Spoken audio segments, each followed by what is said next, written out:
Go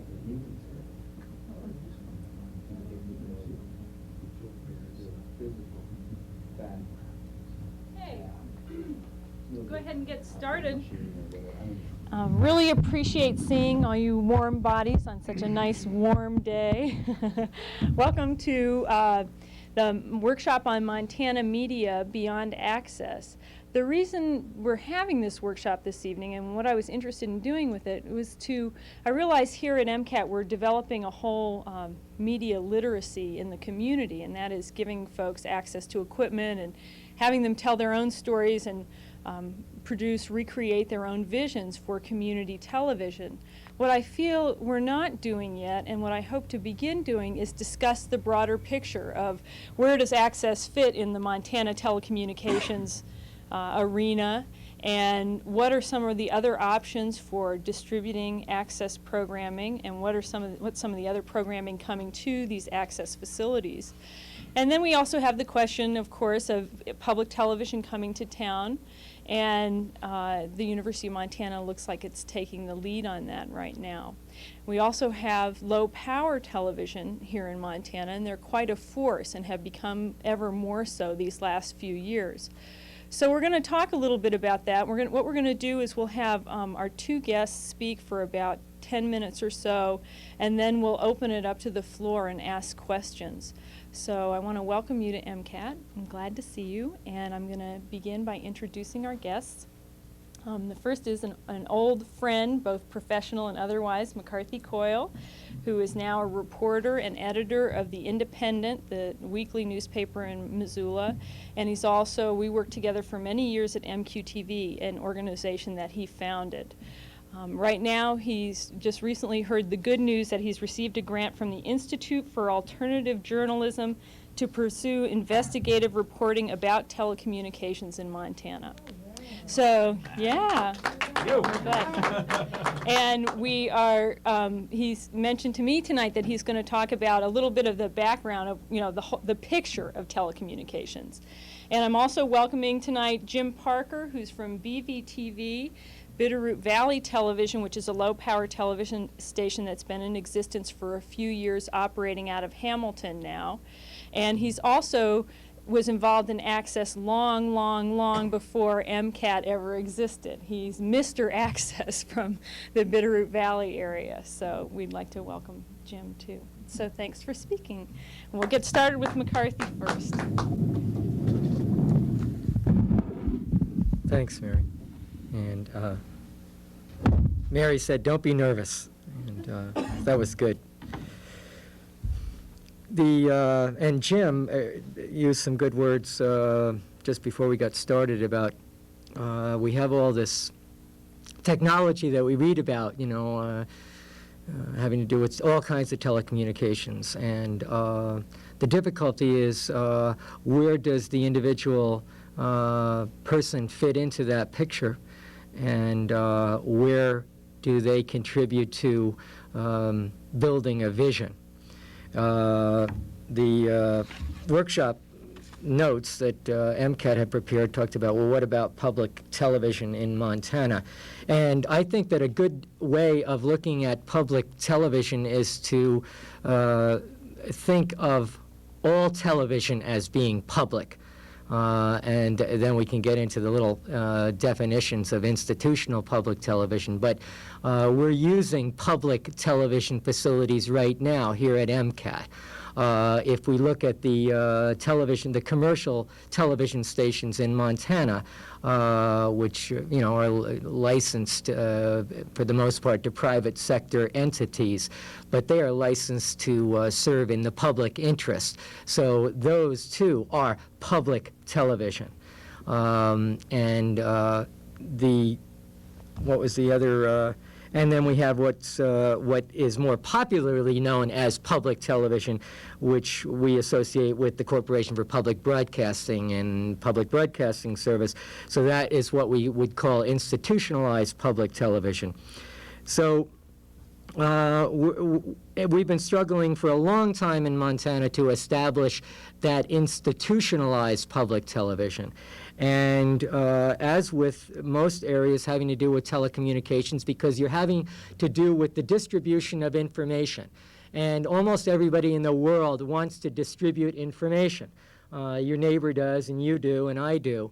And so the difficulty is, how do you distribute it?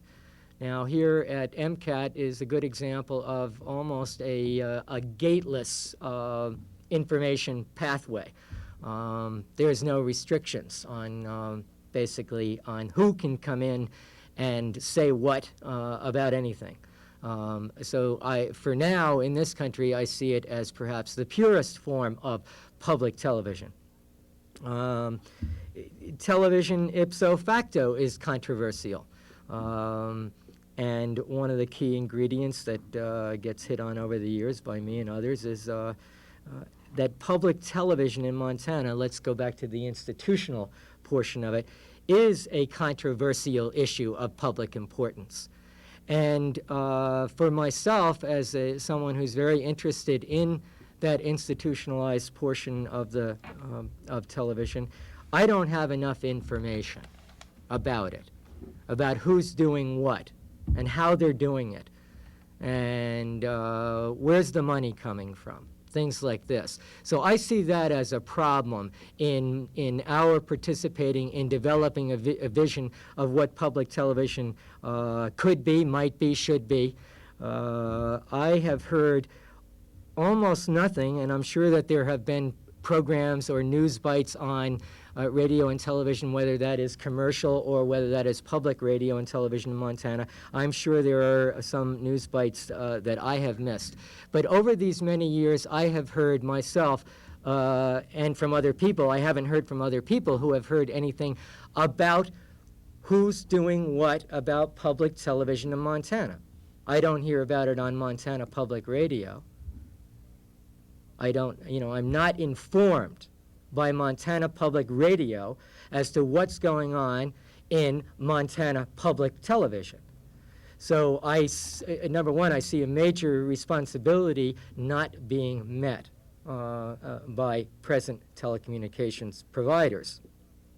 I mean, how do we know where and when to jump in or who to talk to if we're not finding out about it on the news and public affairs shows?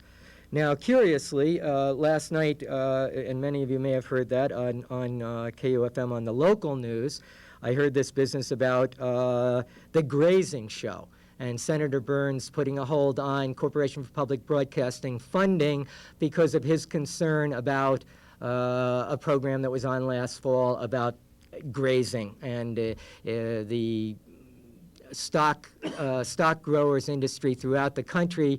Apparently, we're very concerned about this show. We're angry about it. And then I heard that Montana Public Television, in response to the concern, had apparently previewed this program and ran a response on Montana Public Television because they saw this as being, I guess Montana Public Television saw this program as being perhaps lacking in balance. So they made the decision to go ahead and provide some counter-programming. Well, I think Montana Public Television should be aware that there's an awful lot of programming that is considered out of balance by many of us. So at what point are you able to intervene and participate in the process of Montana Public Television to affect the decisions as to what gets shown, when, by whom, and as to what gets censored, and what's the process by which it gets censored? I mean, these are very, very dangerous areas, and I think that the Montana public has to take and has to be given a greater opportunity, a ready opportunity, to participate in developing a vision for what Montana institutional public television should be. Jim will be speaking about low power stations. There's a lot of controversy going on about low power. There are rumors about what, the institutions want to do or don't want to do to incorporate the low power television stations throughout Montana into their system. What are the opportunities there for the public to participate in that discussion? What about independent producers working in Montana? A letter I had a couple of months ago, back in January, from Marilyn Wessel, who's associated with public television down at Montana State University, referred to that at some future time, when the statewide system is up and running and has a balanced budget, that at that point they would talk about an independent production fund. Well, what does that mean? A statewide system up and running? What does that mean? 1999? And what portion, of this Montana public television budget will be available to independent producers? I think it's important that the independent producers make their case now that it's not for Montana Public Television to decide, this is the date, this is how much that's going to be available. The institutions need to be talking actively on a regular basis with independent producers to find out what our needs are and what our budgetary needs are and how much time we think is appropriate for us to be on the air. We need to find out from Montana Public Television at the institutions how many programs of theirs they're going to make available. Let's say, what's the opportunities for cooperating with public access channels? The universities produce many programs, but how often are they seen on public access channels in Montana? Isn't there an opportunity there for cooperation? Isn't that what we call networking? Is there enough going on? Right now, I don't see that networking happening. Just a couple of news bites. Now, Telecommunications Incorporated, TCI, which is, as many of you know, the largest cable company in the United States and therefore, I guess, in the world, and they control 90% of the Montana outlets. And back in the '89 legislature, there was a property tax relief bill passed in a special session, which had to do with when the legislature was trying to deal with school equalization, rich districts, poor districts. And in that session of the legislature, there was major tax relief provided to the cable industry and to radio and television broadcasters. That tax relief amounted to a 44% in actual tax dollars collected, a drop of 44%. Now that really comes out of the localities. In other words, those dollars are taken away from the cities and the communities, as opposed to the state, because those tax monies were local taxes collected. So that's a 44% drop here in Missoula, for example, as an example. Now, what could we be doing with that money? Maybe it's 50 grand or 60 grand. That's equipment. That's programming money.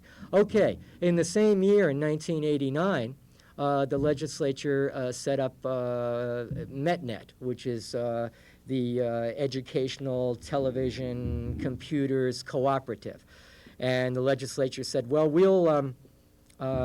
we'll call for 300 grand over the biennium if we get a donation from the private sector or a donation from somewhere, right?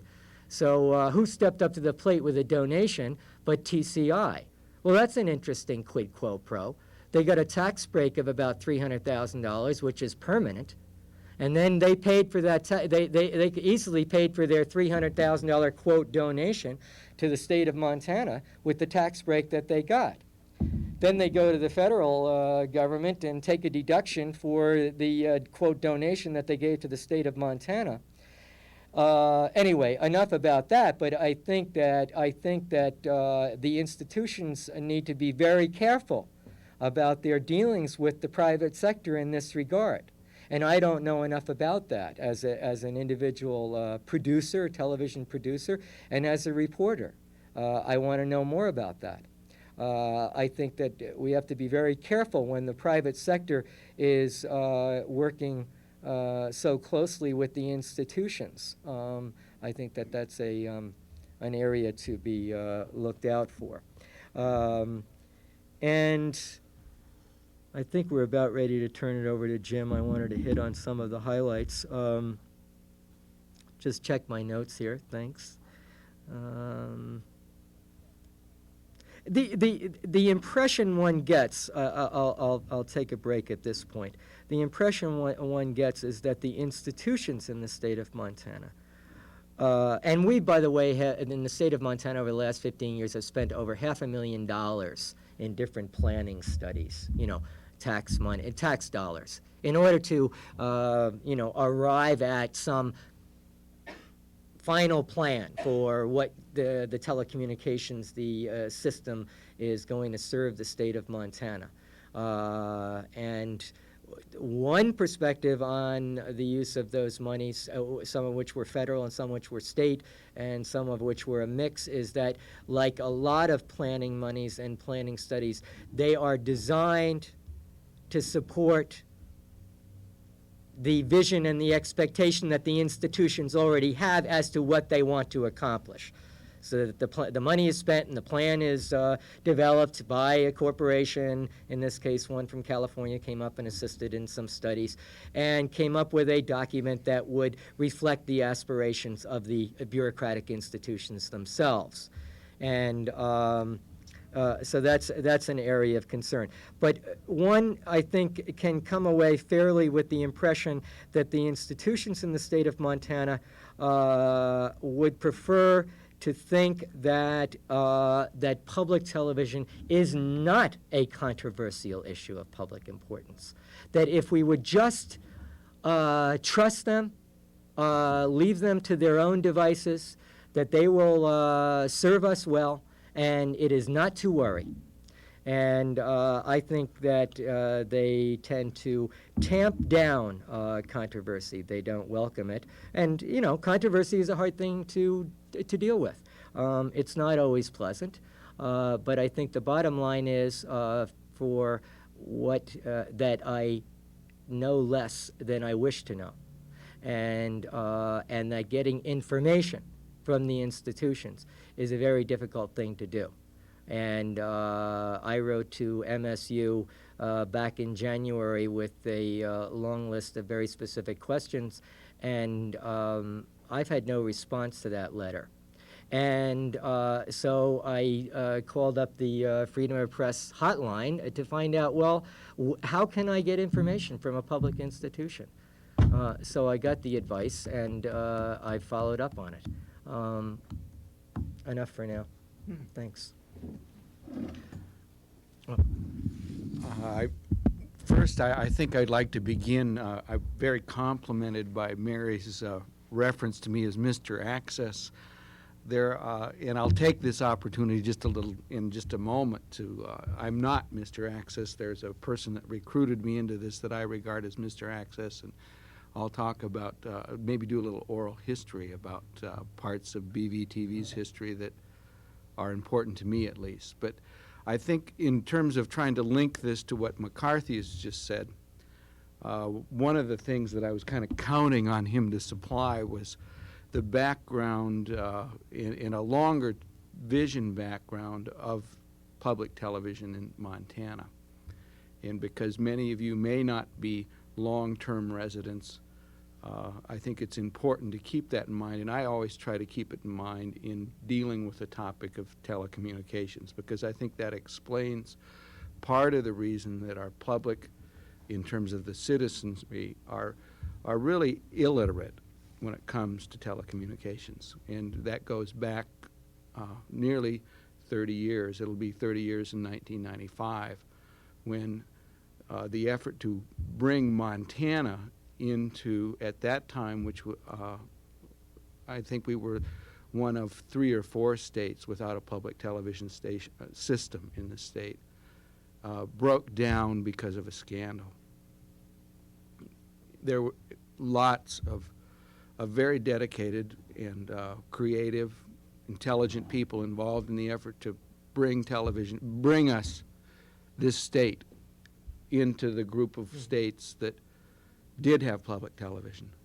And it's been nearly, as I say, 30 years, and we still don't have a public television system. And that's why I welcome personally the effort to bring about, in whether or not it's happening behind closed doors or with enough public participation or not. I think that we can get into that issue later. But it's very important to remember that Montana is a place without the human infrastructure to deal with many of these issues. We just don't know about it because we haven't had public television. We are not able, it's very hard to transfer technologies into Montana that are taken for granted in other states. And in many ways, I think that you could, as a historian of technology, go back and make a case that part of the doldrums that we face economically can be traced to the fact that we're very backward in terms of the adoption of new information technologies. It's not to say that there aren't excellent practitioners here. We have lots of good independent producers. We have what most people consider around the United States an outstanding public radio system. When you take KUFM and KEMC, is that the right name, Gus? Together, we do have an excellent public radio system. And if you go back even further into the 40s, there are roots of all of that if you look at it historically. But the important thing to remember is that we have been denied, we haven't had paid public people who are real engineers, who are producers, who are marketers involved in public television as any other state. I think we're one of the 2 states without a public television system in the United States now. Is that right, or are we the only one? We are probably the last, we're the last best place without a public television system, okay? So in terms of my own involvement with public television, with the media, with trying to communicate, I think I dabbled around in it in the 70s. I was involved in the war on poverty. I'm a retired poverty warrior. I have been since 1980.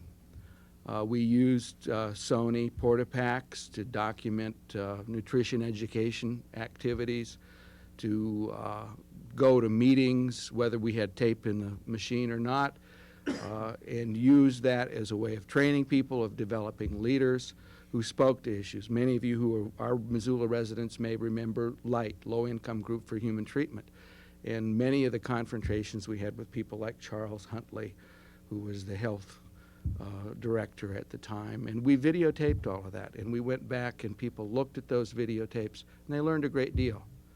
They learned how to better communicate themselves what it was that they wanted, which was health care for their children, to people who many times were insensitive. And through that process, I learned about how powerful communication technologies can be and how that can contribute to building a better quality of life in a community and building community. And that's why I am very pleased that a place like MCAT has come to be, and the citizens of Missoula need to support an institution like MCAT. It's not only important to be entertained by television, it's important to have television as a way of communicating with other people amongst yourself. And that's a very important part of the inspiration for Bitterroot Valley Public Television. Its history, and as I said, that goes back to a person that retired to the Bitterroot in the late 1970s, a fellow named Leighton Jones. And people who know Leighton will know what I mean. He was an educator. He was a Montanan first. He was born in Deer Lodge, educated here at the University of Montana, and went off to teach in California in the California school system. California, of course, had public television when he arrived. They developed a local, educationally based public television system in the school system he worked for their community, and did lots of access work for 25 years, and retired to the Bitterroot and found out that public television hadn't come to Montana yet. So what did he do about it? he went to the cable company, which at that time wasn't TCI. It was an independent cable company that was later acquired by Group W, and Group W then was acquired by TCI, in terms of what we've seen happen through the 1980s in terms of the concentration of economic concentration that's gone on in the communication industry. But he went and said, okay, I will buy the equipment, the kinds of, at that time, the kinds of equipment you have here at MCAT, and we will have a cable access station in Hamilton. He did that, oftentimes paying student camera people out of his own pocket. He went out and developed advertisers among the local business people and developed a strong cable access in the sense that you have it here in Missoula now in 1978 and 1979. So he is and will be remembered as a real pioneer in this whole area in Montana. I am not a television consumer. I don't watch television. I listen to public radio. Always have. Since Bob Haney and Terry Robinson were there with the 25-watt station. I lived over on Evans Avenue and could listen in and call them up and tell them how they were coming in. Some nights they didn't even, it was hard to get good reception then. But I did move back to the Bitterroot in 1983. I had done lots of grant work, I'd done lots of community work, lots of training, and I had done some media production using, as I said earlier, half-inch kinds of equipment. Leighton had some children who were in Honduras, and he was very concerned. If you remember at that time, it looked like El Salvador was going to spill over into Honduras. And he said, Jim, I want to go down there, but if I leave, and I can't even remember the name of the cable company. Teleprompter will take the access station away, and I've got to have somebody to take it over. Mrs. Leighton, I don't like television. I don't even watch it. I don't know anything about it in terms of, I know you can do it, Jim. And I said, well, I'll think about it. Well, that was my mistake there, because soon after that, my brother sold my grandfather's farm, and that meant that because he sold it, I had to get a share of the inheritance. My grandfather had passed away. Leighton came back and bugged me again, and I says, well, I'll talk to my wife about it. So we went up to Glogly Hot Springs at Thanksgiving. He was going to leave like the 10th of December.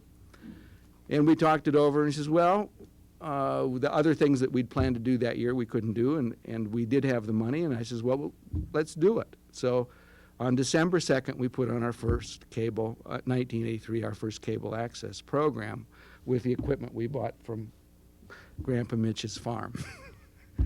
We went on and did that. We produced well over 100 two-hour shows, 2 hours of original material a week.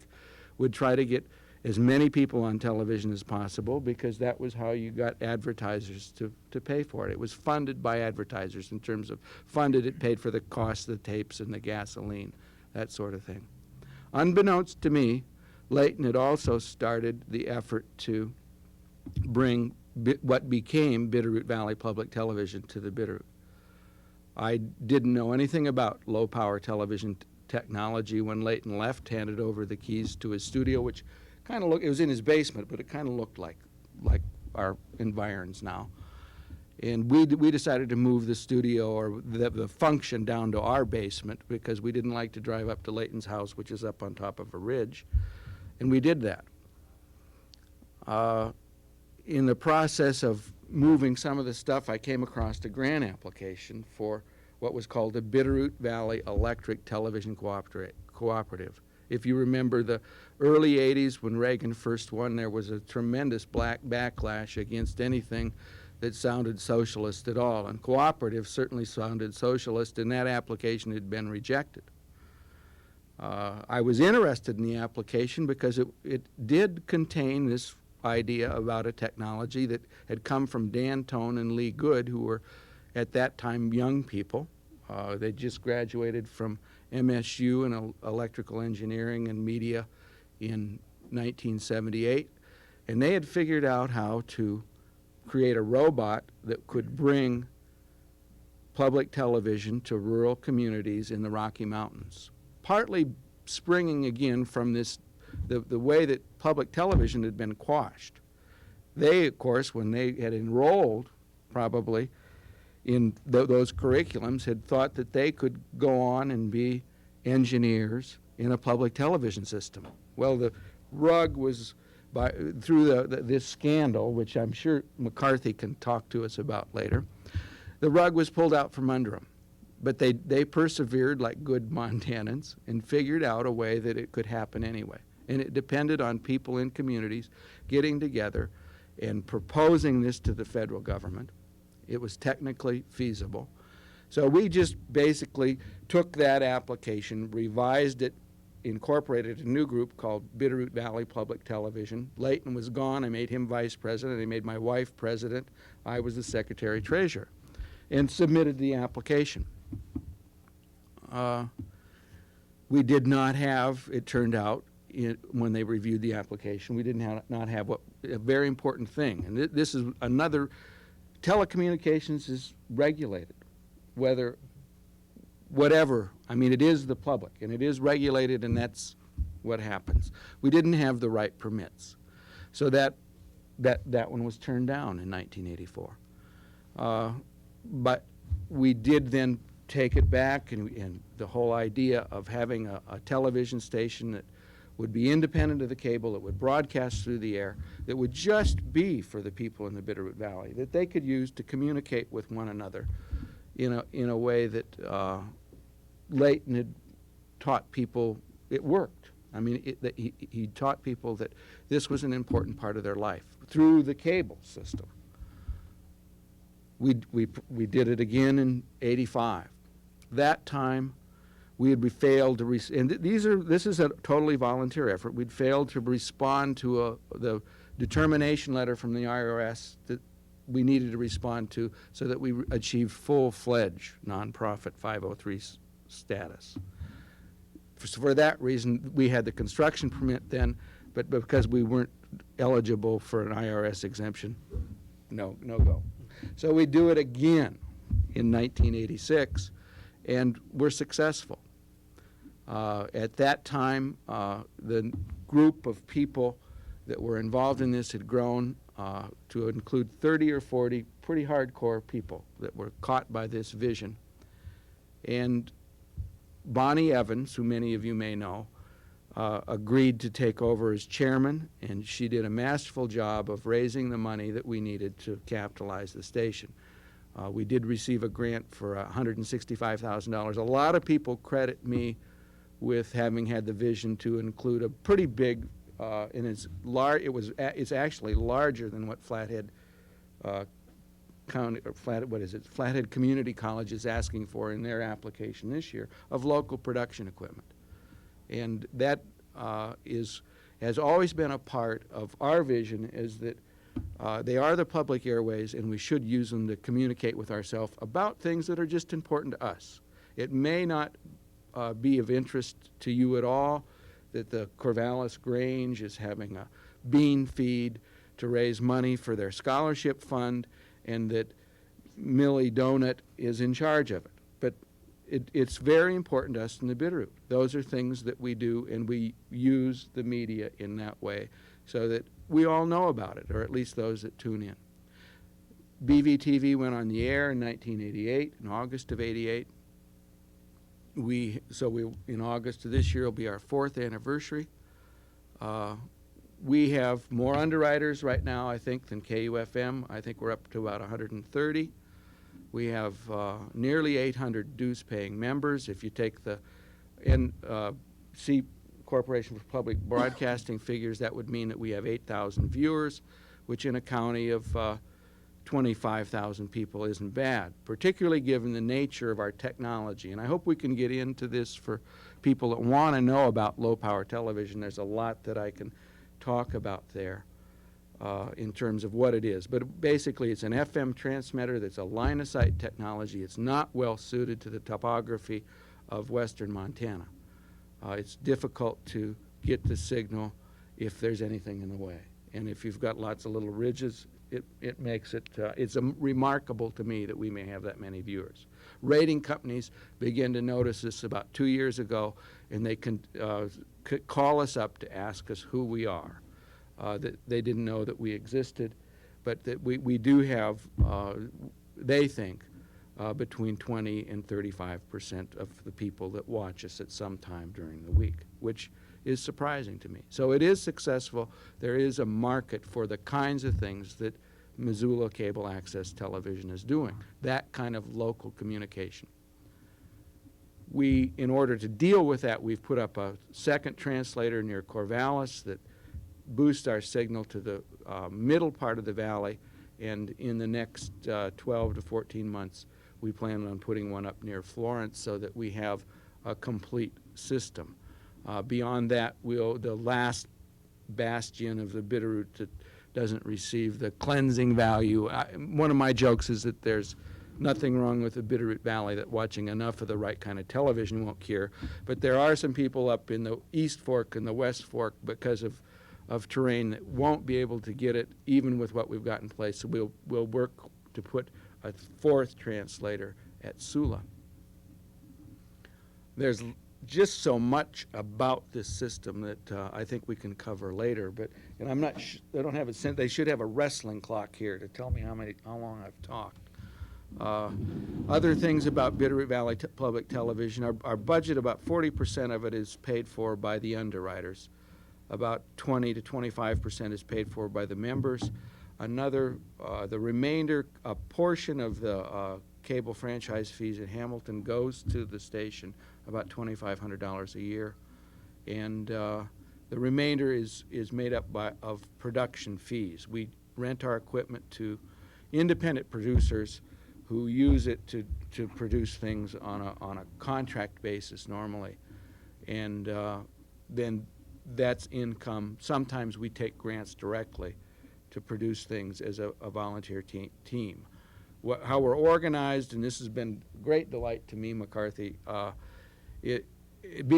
my background is in philosophy, and one of the people that was very impressive to me as a young person, and I'll say it 30 years ago, maybe even longer than that, but that almost 30 years ago, was Ortega y Gasset. And he talked about the origin of government being in sport, in a real seminal sort of essay. And I went back and read that some time ago, or not, 4 or 5 months ago. I guess it was at Christmas. And I found out I wasn't nearly as impressed with it today, but I think that that's a real key thing, is that we've found that television is a team sport. When we do live fundraiser, when you get out in the field gathering things, with all of this technology, there's really no way that one person can run it all, as Mary is doing and Lori are doing tonight, and do as much as you want to do. If you can have 4 or 5 people on the team, and sometimes when we have the whole studio running, we'll have 10 or 11 people there. And it is a real sport. You do get into the sense of it being a team. And I think that once this finally does come to Montana, these technologies, that we'll find that it will have impact on government because of that we'll find that kids in schools want to become parts of production teams to communicate what they want to communicate. Our production team itself is made up primarily of professionals who want to use video to communicate something very important about their profession. We have biologists, we have artists, we have other people that are involved in producing, and they are very excited about becoming literate in this technology and using it as a tool to explain something, to advance ideas that they have. And that's at the heart of what keeps me in it, I think, because I really think that BVTV, and I tell our board this probably once a quarter, is the most exciting adult education project in the United States. That not only do we do adult education by rebroadcasting PBS, we do adult education by learning how to make our own television and by involving people in the process of learning about how television is made. So, Mary, I can see that... Well, I just you wanna pass the Sure. mic on down to me? I was hoping that Lynn Merrick would come from Bozeman, and she has. And she's a independent producer, a filmmaker who has just gone through the process of finishing her film in the last couple of years, a film, one of her most recent, and has then gone through the process of trying to distribute that over PBS and access stations, and I think some low power stations. And I've asked her to come up so that we'd all be able to hear her story, both the audience here and the audience in TV land. And so she's going to come up and sit with you all for a few minutes and tell her story. And her film is called A Stack of Black Cats, and it was the 1990 winner for the Montana Film and Video Festival. Second place. Second place. Documentary, Oh, yeah. well, shoot. That was me at work. And she's also been recognized in a number of other ways for the film as well, and she might tell you about that. Thank you. Sure. Sorry I was late. I don't know what I missed that you said, but and also Mary just handed me a note to ask me to do this, so I'm just trying to remember this whole process because I've been struggling with KUSM for a year and a half now to get my film shown. And That's Bozeman Public. yeah, one time I finally got it shown 1 year after I had tried to distribute it or get it shown, through KUSM. I'm getting ready to send a letter statewide about the whole process because I think, in a sense, I could use my situation as a test case for the fact that they need to speak to the fact there needs to be a policy for how they're going to handle independent producers and their work. And and I have it documented at home, but I'm just kind of want to tell you a little bit about that, what has happened with that. And the other thing that bothers me is I see them quoted everywhere, especially Jack Hippa, about how a large part of their plea for that they need all this power is how they're going to help us out. And I mean, I'm just really pretty livid at this point with how I've been treated. And Excuse me, Lynn. Jack Hippa is the station manager at KUSM Bozeman. so I did meet with him 1 year after I had given the tape to Ron Jetson as the program director, who I've been told by several different people, including him, he decides what gets programmed individually. He is the only person. The Friends of KUSM do not make programming decisions. I mean, I've heard that from more than several people, but they're quoted, I think, in the Independent that issue, that they are involved in programming decisions. And I've seen that in the Chronicle in Bozeman, too, and that's just not true. I think they're pretty much a fundraising arm. So that really concerns me, that this one person makes all these decisions. Plus, there are a lot of other things I've encountered, like making phone calls about certain programs, like a Live from Off Center we'll get 1 week, we won't get it for another 3 months. And it's because people who answer the phone will give out information like, well, Ron didn't like that program. They had to edit it first, or it had frontal nudity, so he canceled one series a couple years ago, didn't show anything in it. And those kinds of things are just really upsetting to me because there's a large community in Bozeman of people that want to see this and send money to them, and that's censorship. And this is the kind of thing that I get upset about when you say that, how can we get this information? And living in Bozeman, I just see this kind of stuff go on that is just so dangerous, I think. But it's not documented, and it's really something that needs to be put into some sort of formalization and documented. But anyway, in my own case, I was just treated so rudely, literally told by, and this was after I had gotten some awards. I had distributed for probably a year and a half. And took the cassette to KUSM, and so they just sat on it for about 4 months, and then finally I went back and really treated rudely by Ron Jetson, which at this point I don't mind mentioning these people because they're who controls it. And he just said, I don't have time to watch that, Lynn. You can give me a half-inch cassette and maybe I'll watch it at home, but I really don't have time to do this. And so I just said, well, what is this about showing independent work? And they just show stuff that's produced by their students. So then I got that award at the Montana Film Festival. The next time I saw him, he was just real friendly and good show, but nothing about programming it. So finally, I guess it was August. When did they show it? August of this year. And I wrote Jack Hipp a card, and I just said, Ron has had this cassette for a year. Can't something happen? Why can't I have my tape shown? And not to mention the fact I don't think it should be his personal preference whether he likes my film or not, but just within the larger context of independent production, it should be shown. And so 2 days later, Ron called me and said he'd scheduled it, which to me is too coincidental, but they said it wasn't, that it takes a long time to schedule. So I wonder about that.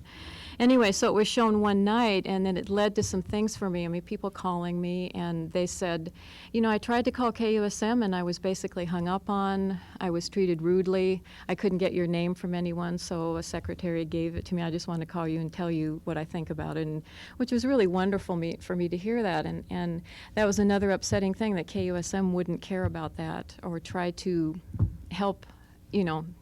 I mean, if they want to respond to a person who showed something on the air, I think that they, at the very least, they shouldn't be rude to them. And so, and then I've had people ask me, several people ask me, and people where the film was shown, they want to see it again. And it's upsetting that is not accessible to me and to people who actually ask me about it, and could I see it again? And so now I'm just saying, this is a problem. I've had this problem with KUSM, and they won't rerun it. And they rerun their stuff countless times, even though I talked to HIPAA about that, and he said they don't. They show it once, which is just plain not true. I don't know why. I'm sorry. Marilyn Wessel had told one instructor that had asked me when he could see my tape, and he decided to pursue that. So he talked to Marilyn Wessel, and he said, why don't you go talk to Marilyn? But I've done that before, too, with other things, and I don't find that it goes anywhere, that a lot of power, there's a certain power thing there with that, she being sort of the PR person for keeping the power structure of KUSM intact, and I've always just found nothing happens through that. So anyway, I'm just really, that turned me into an activist about the larger concerns, and a lot of people in Bozeman saying the same thing, and some people, because of my experience, that this affects a lot of people. The way these decisions are made, it's just not right. There's no process in place. And so my own experience is, to me, real. It's important to document it, because that's just not right. And it's really scary if KUSM is going to get control of the whole state, and that's the way decisions are going to get made. So. I'd like to respond. I'm sure everybody would like to jump in here, and I would just, but some of the things that Jim said and Lynn, I did want to.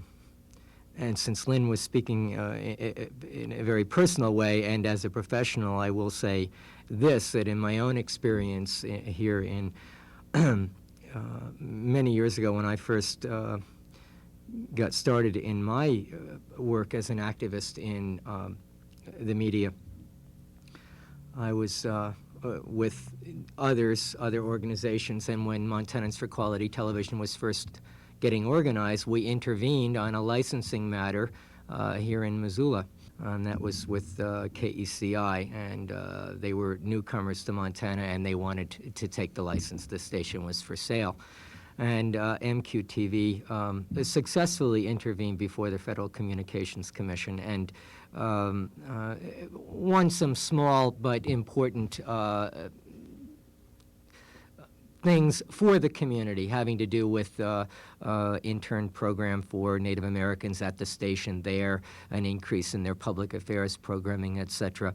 But I think it would be fair to say that this ruckus was not welcomed at all within the commercial broadcasting field. And while I think that I have something of a track record and some credentials in the field of telecommunications, I have not been seen on television, that is to say, aside from cable access, my face has not been seen on a local television station in Missoula in about a dozen years, no matter what I've had to say about anything.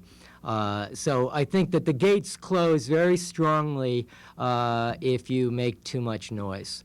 And so I don't want to dwell on that, but it's an important point. I mean, in other words, you can sometimes hear someone like Lynn or myself talk, and it's very real what can happen if you, just beat on the door too strongly. They just shut you out. And that happens much more, I think, in telecommunications because the gatekeepers are very protective when it comes to high technology and their professionalism and their understanding and knowledge of what is good and what is bad and what's appropriate. But before we maybe launch into, more folks inputting, for example, what about there's such a thing as joint licensing. If we're talking about public television in Montana, you can have a joint license between a university and a community. Now that's, that never gets pursued. It's come up before. It could happen here in Missoula, but that idea has gone nowhere. It doesn't even get discussed in terms of the community and the university holding a joint license for a, public broadcasting station. They talk about, well, we have limited facilities. Finally, after all these years, I see that the local commercial TV stations in Missoula have gone to, all-night broadcasting. What's to stop something that we call Montana Public Television from being a 24-hour-a-day operation? I mean, the easy answer might be, well, we don't have the staff, it costs a lot of money, et cetera. But there's always this attitude of, I would respond by saying, would you please have a discussion about what can be done rather than what can't be done? If people say, well, we have a limited schedule because we got the PBS schedule and then we got the local this and the local that, extending the broadcast day until 3 o'clock in the morning is certainly a rational solution to maybe get some local producers on board and seen around the state.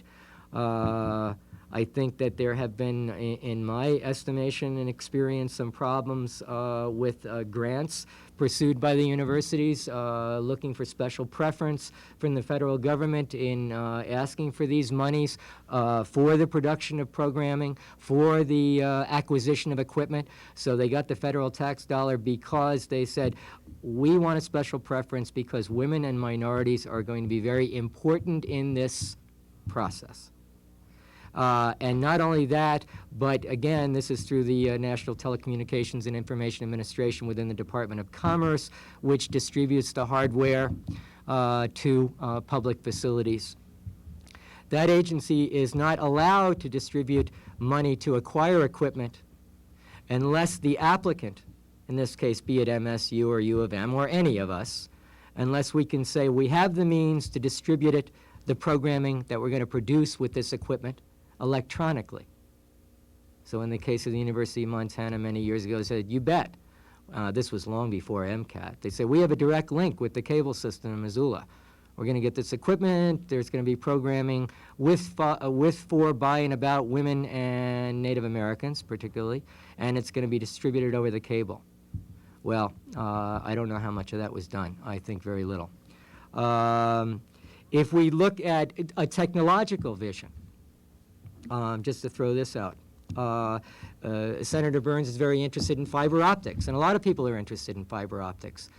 Can we take a quantum leap in a vision for Montana?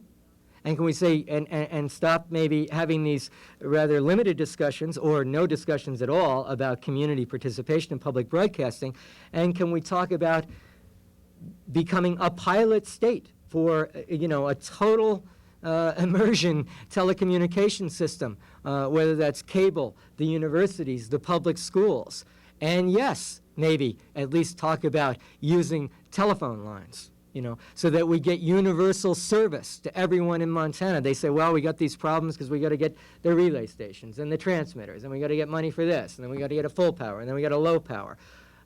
Maybe we could get really bold and suggest to the delegation to advance the idea that we do become a pilot and look at some rather innovative solutions to telecommunications and not do it piecemeal.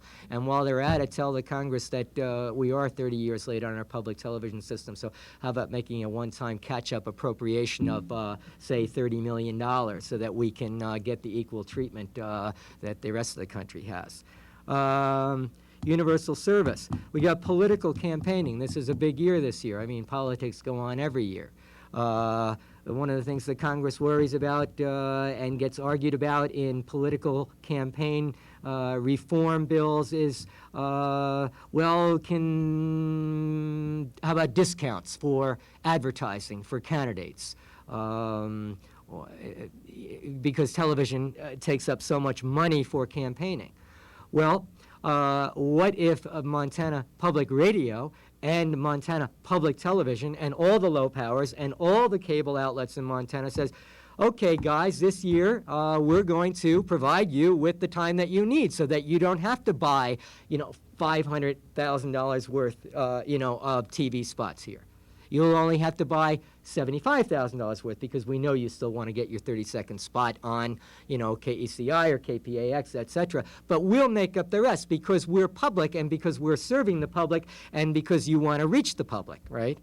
So then we can cut down on your budget and you don't have to raise so much money. This kind of thing does not get discussed. And I'm not limiting that to Montana. It gets discussed very little. But we have the opportunity to be innovative if someone wants to be innovative with us, including institutional public television, public access, low power, whatever. Video production. I remember being able to take a nice hit on Senator Pell years ago. He was looking for, I think it was more money. His baby at that time, or one of his babies, has been the NEH or the NEA or both of the above, and television, et cetera. And they were trying to put the cut on some funding on, one of the arts projects, and Pell said, I think it was just 79 or 80.